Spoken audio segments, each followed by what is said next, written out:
வணக்கம் நேர்களே, இன்றைய தினம் நமது பங்கு சந்தைகள் ஃப்ரண்ட்லைன் இண்டெக்ஸஸ்லாம் அகைன் மார்க்கெட் வந்து ஒரு பாசிட்டிவ் நோட்டில் முடிவடைந்திருக்கிறது. கிட்டத்தட்ட 29 புள்ளிகள் 21,247 முடிவடைந்திருப்பது குறிப்பிடத்தக்கது. ஒரு டஃப் ஃபைட் என்றே சொல்லலாம். மேலும் நிஃப்டியில் வந்து bank mid cap and small cap பார்த்தோம்னு வச்சுங்களேன் 0.49% அண்ட் 0.58% ஏறி இருக்கு. Advances 1368, declines 843.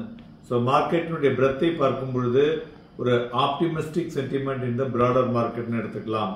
மேலும் துறைகளை பார்க்கும் பொழுது எனர்ஜி, ஆட்டோ மற்றும் பிஎஸ்யூ பேங்க், நிஃப்டி பேங்க் எல்லாம் ஏறி இருக்கு.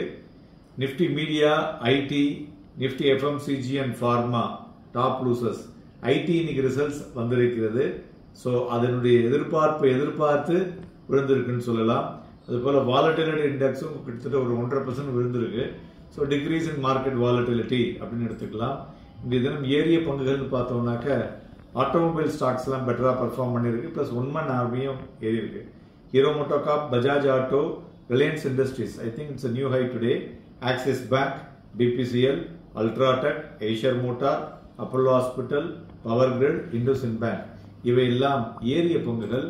நிஃப்டி 50ல இறங்கின பங்குகள்னு பார்த்தோம்னு வச்சுங்களேன் doctor Reddy's, Infosys, SBI life இவையெல்லாம் டாப் லூசர்ஸ் டுடே அப்படின்னு சொல்லலாம். நிஃப்டியினுடைய சென்டிமெண்ட் பார்க்கும் பொழுது ஒரு ஆப்டிமிஸ்டிக் வே இந்த பிராடர் மார்க்கெட்ல இருக்கு. இன்றைய தினம் ஒட்டுமொத்தமான ஒரு சந்தைகளை பார்க்கும் பொழுது காலையிலேருந்து பார்த்தோம்னா ஒரு 11:30 மணிக்கு வந்து ஒரு மார்க்கெட் ஒரு ஃபாலர் வந்துச்சு. எகெயின் ஸ்லைட் ரெக்கவரி, திருப்பி மறுபடியும் 2 மணிக்கு விழுந்ததுங்க. அதுலேருந்து பாருங்க ஒரு நல்ல மூவ்மெண்ட் கொடுத்தது மார்க்கெட்டுக்கு. So sell and buy and buy and sell both way market has given the opportunity today 3 times கொடுத்துருக்கு.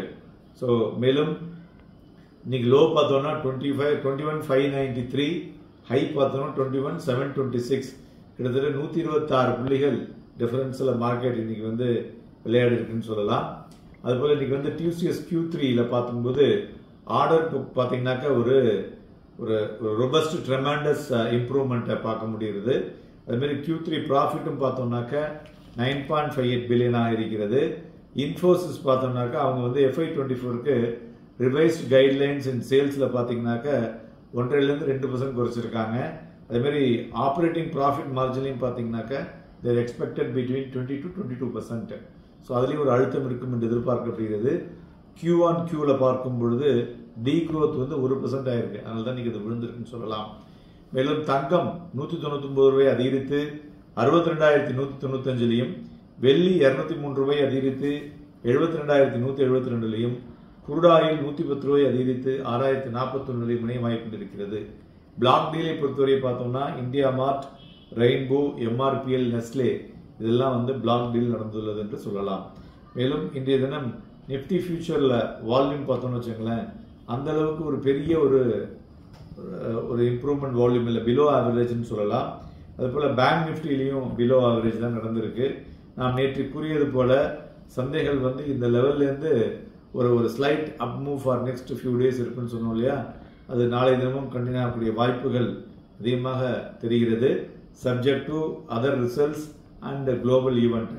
ஸோ அதனால நிஃப்டியை பொறுத்தவரை அந்த 21,724 to 21,850 அப்படிங்கிற லெவல் வந்து ஸ்டில் இட் இஸ் இன்டாக்டா இருக்கு. அதே மாதிரி கீழே ஸ்ட்ராங் சப்போர்ட் வந்து 21,345 அப்படிங்கிறது ஒரு ஸ்ட்ராங் சப்போர்ட்டாக இருக்கக்கூடும். ஸோ நாளைய தினமும் சந்தைகளில் வந்து வாங்கி விற்பதற்கும் விற்று வாங்குவதற்கும் எதுவாக இருக்கக்கூடும். Happy trading and happy investments.